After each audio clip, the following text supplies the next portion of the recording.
Gulf മേഖലയിൽ ആക്രമണം തുടർന്ന് ഇറാൻ. കുവൈറ്റ് ദേശീയ പെട്രോളിയം കമ്പനിയുടെ അഹമ്മദി റിഫൈനറിയിൽ ഡ്രോൺ അവശിഷ്ടങ്ങൾ പതിച്ച് 2 പേർക്ക് പരിക്കേറ്റതായാണ് ഏറ്റവും പുതിയ വിവരം. റിഫൈനറിയുടെ പ്രവർത്തനത്തെ ബാധിച്ചിട്ടില്ലെന്നാണ് റിപ്പോർട്ട്. അതേസമയം കുവൈറ്റിൽ ഇറാന്റെ ഡ്രോണുകൾ തകർത്തു. റുമൈദിയ, സൽവ മേഖലകളിലാണ് സംഭവം. കുവൈറ്റിൽ അമേരിക്കൻ നിർമ്മിത അത്യാധുനിക യുദ്ധവിമാനം F-15 തകർന്നു വീണു. ഇറാന് നേരെ US ഇസ്രായേൽ സംയുക്ത ആക്രമണം 3-ാം ദിവസത്തിലേക്ക് കടന്നപ്പോഴാണ് യുദ്ധവിമാനം തകർന്നത്. F-15 യുദ്ധവിമാനം വെടിവെച്ചിട്ടതായി ഇറാൻ അവകാശപ്പെട്ടു. വിമാനം US-ന്റേതാണോ അതോ ഇസ്രായേലിന്റേതാണോ എന്ന് വ്യക്തമല്ല. പൈലറ്റ് സുരക്ഷിതമായി രക്ഷപ്പെട്ടതായി ഒന്നിലധികം മാധ്യമ റിപ്പോർട്ടുകൾ പറയുന്നു. എന്നാൽ വിമാനങ്ങളിലെ മുഴുവൻ ക്രൂ അംഗങ്ങളും സുരക്ഷിതരാണെന്ന് മിനിസ്ട്രി ഓഫ് ഡിഫൻസ് ഔദ്യോഗിക വക്താവ് സ്ഥിരീകരിച്ചു. സംഭവത്തിന് പിന്നാലെ ബന്ധപ്പെട്ട അധികാരികൾ ഉടൻ തന്നെ തിരച്ചിൽ രക്ഷാപ്രവർത്തനങ്ങൾ ആരംഭിച്ചു. ക്രൂ അംഗങ്ങളെ ഒഴിപ്പിച്ച് ആശുപത്രിയിലേക്ക് മാറ്റി ആരോഗ്യ പരിശോധനയും ആവശ്യമായ ചികിത്സയും നൽകി. സംഭവവുമായി ബന്ധപ്പെട്ട സാഹചര്യങ്ങളെക്കുറിച്ച് സൗഹൃദ US സേനയുമായി നേരിട്ടുള്ള ഏകോപനം നടത്തി. സംയുക്ത സാങ്കേതിക നടപടികളും സ്വീകരിച്ചിട്ടുണ്ടെന്ന് വക്താവ് വ്യക്തമാക്കി.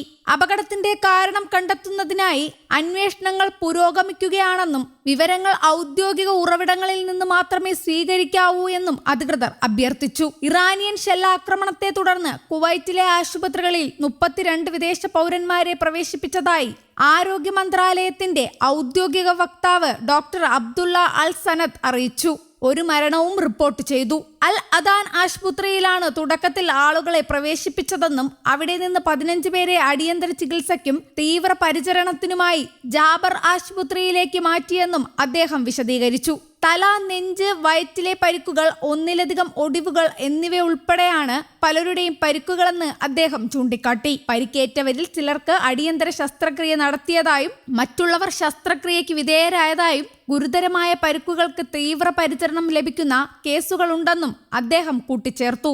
സൗദി അറേബ്യയ്ക്കും മറ്റ് അയൽ രാജ്യങ്ങൾക്കും നേരെ ഇറാൻ നടത്തിയ സൈനിക നീക്കങ്ങളിൽ ശക്തമായ പ്രതിഷേധവുമായി സൗദി വിദേശകാര്യ മന്ത്രാലയം. സംഭവവുമായി ബന്ധപ്പെട്ട് ഇറാൻ അംബാസഡർ അലി റസ ഇനായത്തിയെ മന്ത്രാലയം വിളിച്ചു വരുത്തി രാജ്യത്തിന്റെ നിലപാട് വ്യക്തമാക്കി. ദുബായ് അടക്കം GCCയിലെ സുപ്രധാന വാണിജ്യ കേന്ദ്രങ്ങളെയും തുറമുഖങ്ങളെയും ഉന്നമിട്ട് ഇന്നും ഇറാന്റെ ഡ്രോണുകൾ എത്തി.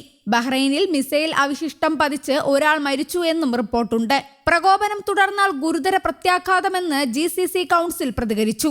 അതേസമയം അമേരിക്കയുമായി ഒരു സന്ധി സംഭാഷണത്തിനും തയ്യാറല്ലെന്ന് Iran national security council secretary Ali Larijani വ്യക്തമാക്കി. യുദ്ധഭീതി തുടരുന്നതോടെ ഗൾഫ് മേഖലയിലേക്കുള്ള വ്യോമഗതാഗതം 3-ാം ദിവസവും നിശ്ചലം. സംസ്ഥാനത്തെ പ്രധാന എയർപോർട്ടുകളിൽ നിന്നായി 4 സർവീസുകൾ ഒഴികെ ഗൾഫ് മേഖലയിലേക്കുള്ള മുഴുവൻ സർവീസും റദ്ദാക്കി. മസ്കറ്റ്, ഒമാൻ എന്നിവിടങ്ങളിലേക്ക് മാത്രമാണ് ചുരുക്കം സർവീസുകൾ നടക്കുന്നത്. കൊച്ചിയിൽ നിന്ന് ഇന്ന് മാത്രം റദ്ദാക്കിയ വിമാന സർവീസുകളുടെ എണ്ണം 44 ഗൾഫ് മേഖലയിൽ നിന്ന് കൊച്ചിയിലേക്ക് ഏതാണ്ട് 38 സർവീസുകളും റദ്ദാക്കി. ജിദ്ദയിൽ നിന്ന് 1 മസ്കറ്റിൽ നിന്നുമുള്ള 2 വീതം സർവീസുകളും മാത്രമാണ് കൊച്ചിയിലെത്തിയത്. കൊച്ചിയിൽ നിന്ന് ജിദ്ദയിലേക്ക് തിരികെയും സൗദി എയർലൈൻ സർവീസ് നടത്തും. കൊച്ചിയിൽ നിന്ന് മസ്കറ്റിലേക്കും ഒമാൻ എയർവേസ് സർവീസ് ഉണ്ട്.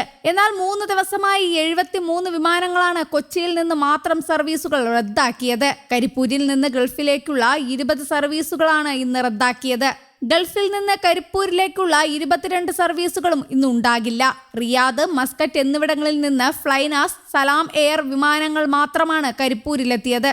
തിരുവനന്തപുരം വിമാനത്താവളത്ത് നിന്ന് 65 വിമാന സർവീസുകളാണ് 3 ദിവസമായി മുടങ്ങിയത്. ഇന്ന് മാത്രം 20 സർവീസുകളാണ്. മസ്കറ്റിലേക്കുള്ള ഒമാൻ എയർ മാത്രമാണ് സർവീസ് നടത്തിയത്. അതേസമയം പശ്ചിമേഷ്യയിലെ യുദ്ധം കണക്കിലെടുത്ത് ഗൾഫിലെ SSLC+2 പരീക്ഷകൾ മാറ്റി. 5-ന് നടക്കേണ്ട SSLC പരീക്ഷയും 5, 6, 7 തീയതികളിലെ ഹയർ സെക്കൻഡറി പരീക്ഷകളുമാണ് മാറ്റിയത്. പുതുക്കിയ തീയതി പിന്നീട് അറിയിക്കും. യുദ്ധം കണക്കിലെടുത്ത് പരീക്ഷ മാറ്റിവെക്കണമെന്ന് ഗൾഫിലെ പരീക്ഷാ കോർഡിനേറ്ററുടെ ശുപാർശ കണക്കിലെടുത്താണ് തീരുമാനം. കേരളത്തിലെ പരീക്ഷകൾക്ക് മാറ്റമുണ്ടാകില്ല എന്ന് വിദ്യാഭ്യാസ മന്ത്രി അറിയിച്ചു. ഗൾഫിൽ പ്രത്യേക ചോദ്യപേപ്പർ വെച്ച് പിന്നീട് പരീക്ഷ നടത്തും.